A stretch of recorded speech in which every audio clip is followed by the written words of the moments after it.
I pulled the data, 4 counties, and found 4 towns that are drawing and absorbing 4 times the buyer demand than their contemporaries in that same county. We need to take a look now. This is data that's giving a glimpse of a pre-spring market surge that you'll want to pay attention to.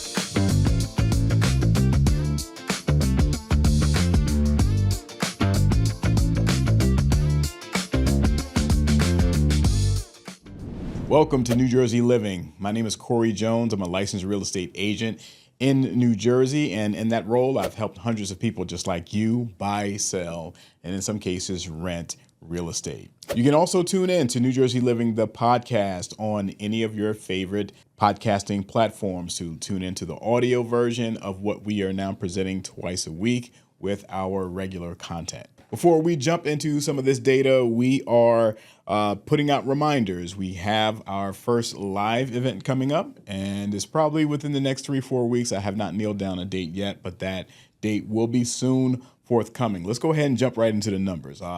So we are looking at the pre-spring market. So right now, time of recording, we're at the end of February. By the time you're seeing this, it's probably right around mid-March. Our spring market effectively is like that end of March, beginning of April kind of time frame. And by spring market, what are we talking about? We're talking about when one, inventory tends to surge, and that inventory is surging because buyers are becoming more active. It's very much driven by buyer activity, especially in our area of the country that is seasonal.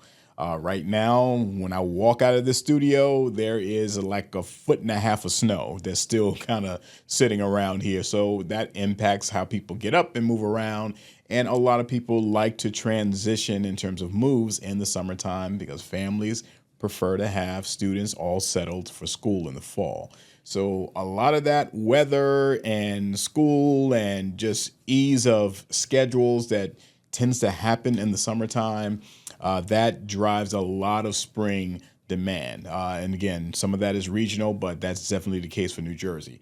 So we're looking at some of this pre-surge number. I pulled up, I wanted to see specifically what I know if you're normally watching me, you know I'm focusing on what's our recent activity. What are the recent numbers showing us in terms of sales, right? So now we're going to look at pending transactions specifically. 4 counties, Bergen, Union, Essex, Passaic, all northern Jersey that are direct commuting distance to Manhattan. This is, I know some people feel left out at times in terms of South Jersey and Central Jersey, but this is the bulk of the population of New Jersey. This is a lot where a lot of the action takes place.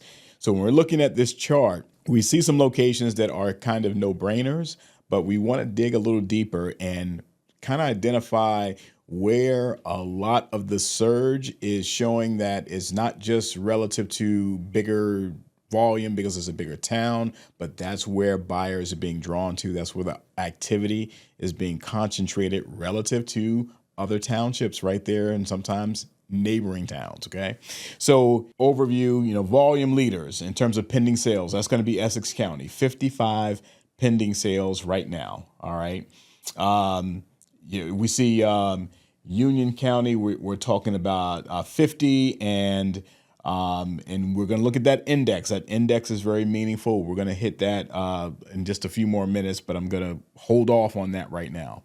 All right. So when we take a look of markets themselves, we see Newark is leading Essex County, Union Township is leading Union, Bergen, Franklin Lakes, right? Franklin Lake. Again, that's a high-end luxury market leading with pending sales right now for Bergen. And Passaic, it's not a surprise factor there that we're talking Wayne, 40 some transactions that are pending right now. We're not even going to really dive too deep into specific property analysis on this one. It's really more so about the numbers and what are they telling us.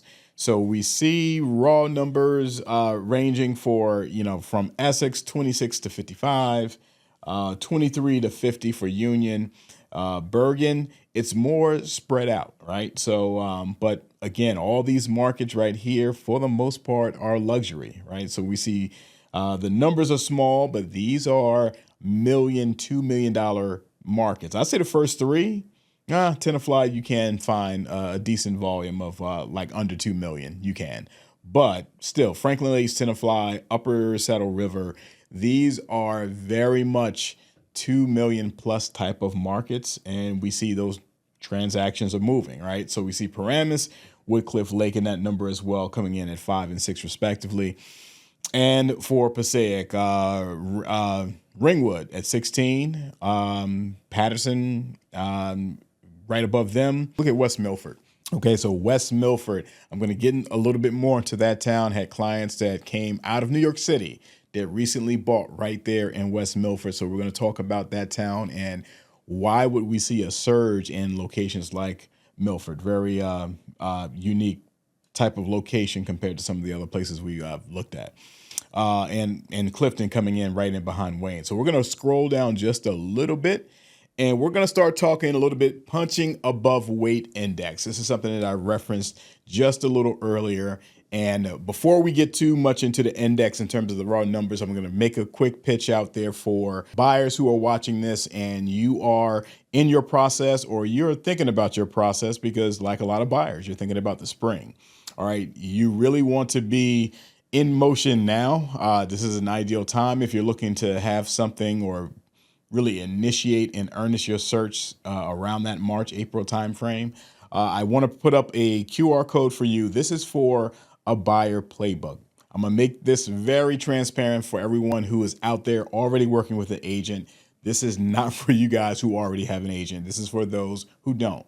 All right. So I provide this for clients. It's customized to them. The playbook is about their specific location. It's about their budget. It's about their specific financial profile. And the custom strategy is based on all of those factors. And as I'm putting up, you can see this little sample one that I'm putting up. Actually, it's a real one for another client. But this is something that I am doing for a viewing audience who are looking for some type of support with their buying process. So use that QR code for your own custom playbook.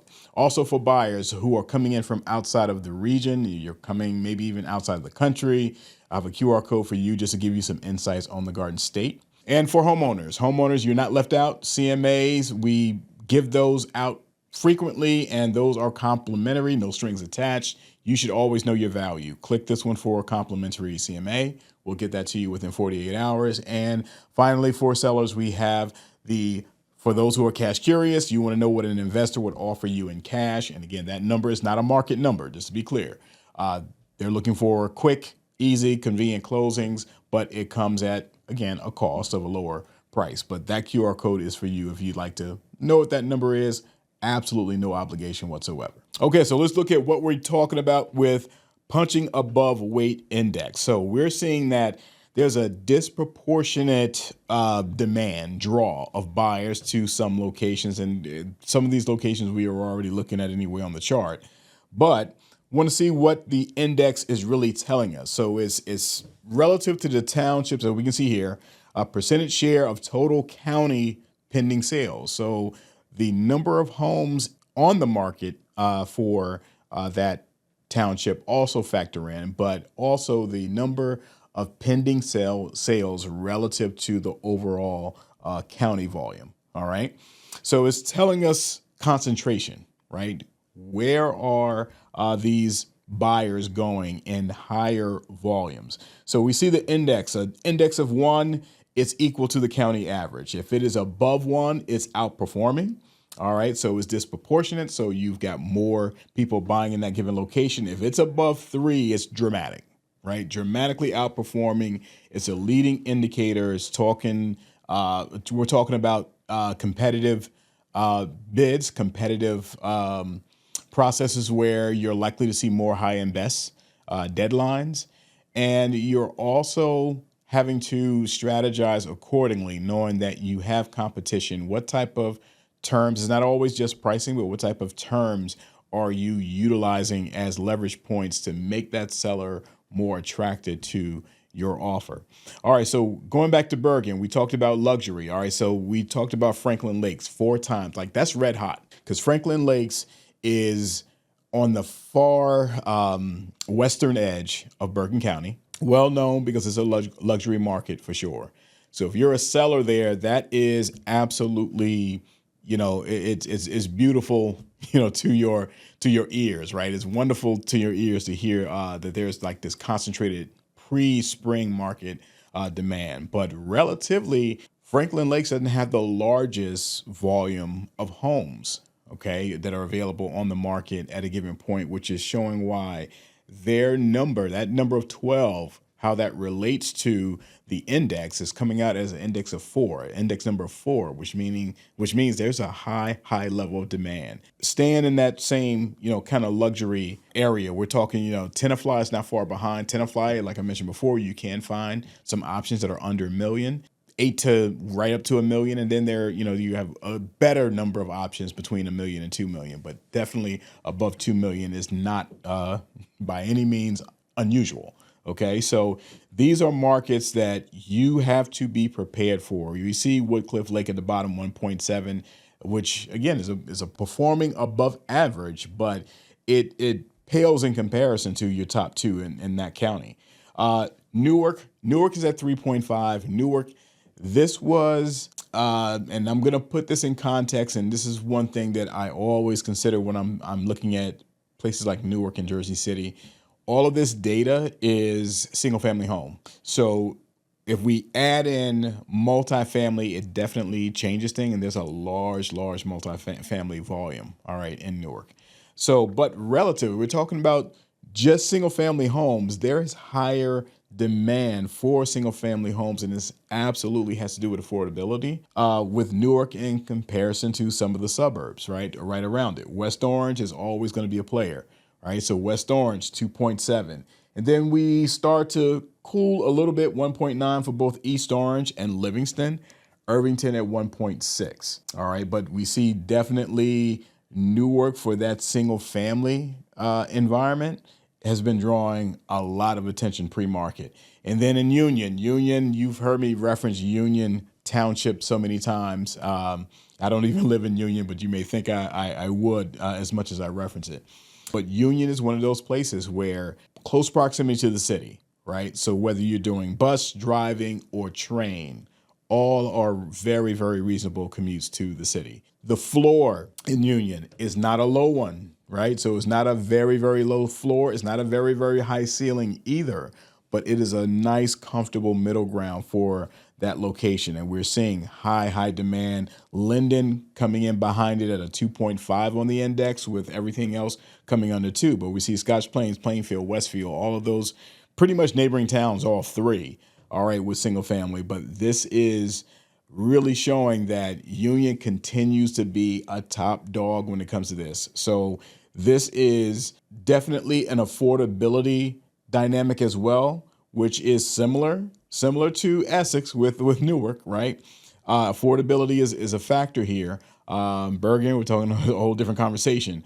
But after Union and Linden, which are 2 definite more moderate in terms of pricing, you can find really good options in a Linden or a Union that are going to be anywhere from 500 to 700. And you can find even below that, but you're very comfortable 500 to 700 for a turnkey single family in those communities. Once you're talking Scotch Plains and Westfield, yes, that's going to bump up more, 650 up to 850 for Scotch Plains.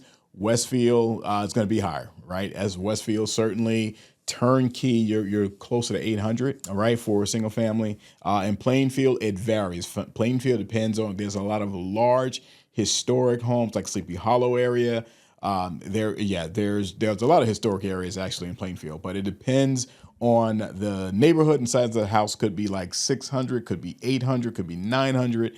There are some millions as well, or you could be in areas that have reasonably that 500 to 650 and still be turnkey. So Passaic, we are looking at our Passaic options here. This is No surprise, Wayne is resting at the top comfortably at a 3.3 index. Again, this is just single family. So Wayne, if we threw in the numbers of townhome and condo, that number likely would be even higher. All right, so relative to the county averages, Wayne, Clifton's another one because Clifton falls in that same bag as Union. All right, so it is solid commute, bus, train, drive, commute, all very reasonable to get into the city. Both school districts are kind of like in that B plus range on niche.com.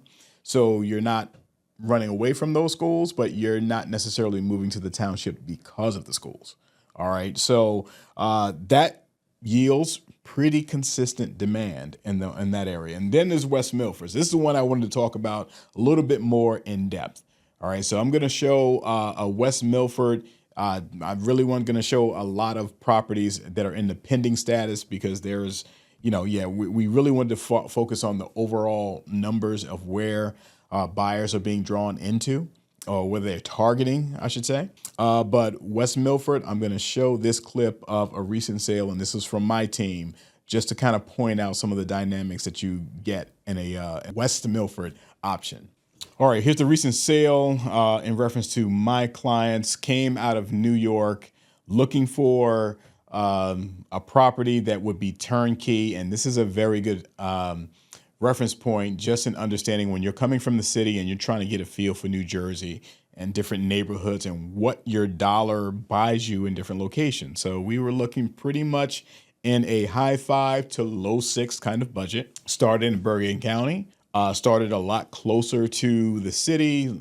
So we're talking about locations like a Bogota, for example, and when in Bergen County, and then to Essex County, locations like Verona that are just outside Montclair. Clifton, I want to say, was another location. But then pushed the search a little further out because a lot of these properties that gave a bit better proximity to the city that required a little bit more work, right? So when we looked at this one right here, 15 Longview, you can see we closed on this in early December.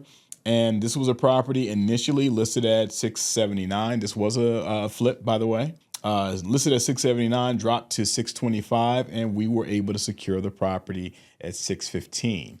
All right, so this is a 3-bed, 2-bath. You can see right here. I'm gonna open up some photos here. It is a bi-level, and it was really a quality job done. So while I'm focusing right here on the front, this is some of the dynamics, again, about West Milford that I want to emphasize as it is standing out as one of those surging markets, right? So again, this is far western edge of Bergen County. Many homes in many areas are on septic or on well. All right, and this right here, case in point, as you see in the front right here, this is a brand new septic system, but it's a septic system. Okay, you can see there a 2-car garage too, worth noting. A driveway was newly paved, and all of this is newly sodded grass, right? Just rolled out. So all of that had been replaced. Septic systems. One of the dynamics of that is that septic systems are going to give you about 25 to 30 years of life, and they can go longer. All right. But when it's time to replace them, at least in today's market, that's about a $40K, right? Maybe you get down towards 30 now, but somewhere 30 to $40K to replace with a new system. All right. Often, so West Milford, often, not always, but often on septic and well water. In this case, actually, it was public water, but something that, again, warranted some extra diligence just to inspect the system and address the, a few other items that needed to be taken care of. So inside, it was something that had been redone, few walls taken down, some new plumbing, some new electric. This was certainly turnkey in that it was ready to move in. Somebody was going to come in and do their own touches. This is the lower level that we're looking at right now. All right. The finished level with a half bath that's down there and like a little mini kitchen. And we can just see an older boiler that was in there and the full bath that's upstairs. And the master had an ensuite, right? Primary ensuite that was there. Okay. So 2-car garage, and it still on oil, right? So oil fuel. So the oil actually is in the garage. I'm gonna go back to that garage picture. back there in the corner, brand new oil tank. We did a tank sweep on the property to ensure that there were no issues with underground tanks. And in the back, there's not really much of a backyard. A lot of, when you get into West Milford and you get into the kind of lake and hilly region of New Jersey, it's not uncommon to have like this elevation in the back if your house is kind of built up on a hill to a degree. So there's not a flat backyard, but there's still the possibility of expanding because there was an elevated area that you could put a deck or put some other entertainment space. So yeah, so this was a case where you can see why West Milford is appealing for those who don't mind that little bit of an extra when it comes to commute for what it can give them. This is a lake community, all right? So we were able to get a situation where the seller paid the initial application fee, which in this case was like maybe $750, and then there's just a HOA for lake access, and they have like a community clubhouse and a little beach area. All of that, right, for $615. All right, so great situation, but this is giving you some of the understanding why West Milford, which ordinarily is not the red hot market, okay, that everybody is looking for, is showing as a clear pre-spring surge leading into the 2026 spring market. All right, in summarizing, there's some few notes here. I always make these available. If you wanted to have a copy of one of these, just a review, just reach out to me. But some of the things that the data is telling us, one, demand broad, multi-tiered. We see that there are some concentrations on budget-friendly options. So when we're talking about Newark single family, we're talking about Irvington single family, even East Orange, but there's concentrations there as well. But we see that you have suburbs, Livingston, West Orange, Scotch Plains, all right? Then we have that luxury, okay? So you have that luxury when we're talking Franklin Lakes, when we're talking Upper Saddle River, Tenafly. So it is broad, and for each tier, there are concentrations. Like as I would say, that middle tier, if you're in that middle kind of segment, it's going to be Clifton. It's going to be Union, right? So those are going to be those locations that we see hyper activity leading into the spring market. If you are just now, getting yourself to a place of doing your search, it is absolutely imperative that you account for what strategy is needed for where you are searching. All right, what that market looks like, what your approach needs to be, and what your expectations, where they need to be. Those are conversations that you're going to have either internally, if it's just you, if it's a spouse or, partner, whoever. But absolutely something you should have that conversation with your agent. Obviously, I and my team are available to assist those who are looking for, those informed data pieces that help you to make sense of what you're walking into. So I hope you found this information to be helpful, informative. If so, please do click like, subscribe, notification bell. We are trying to get the word out even more so. We are just about to hit our 12K subscribers, so do subscribe. Stay tuned for more information like this is coming your way bi-weekly. And again, we have our live episode coming up. Stay tuned for the announcement about the date and the time. And be sure to drop some comments in. We love to see engagement with our viewing audience, sometimes questions, experiences, just general comments, and some engaging with each other. It's a beautiful thing. Definitely, we welcome those comments. And then, like I said, soon you'll be able to have your comments read and responded to right here in the live session. And maybe if you're there live, you can have a little bit of an exchange with me when we do have that time together. So in the meantime, as I always say, stay safe and stay tuned to New Jersey Living.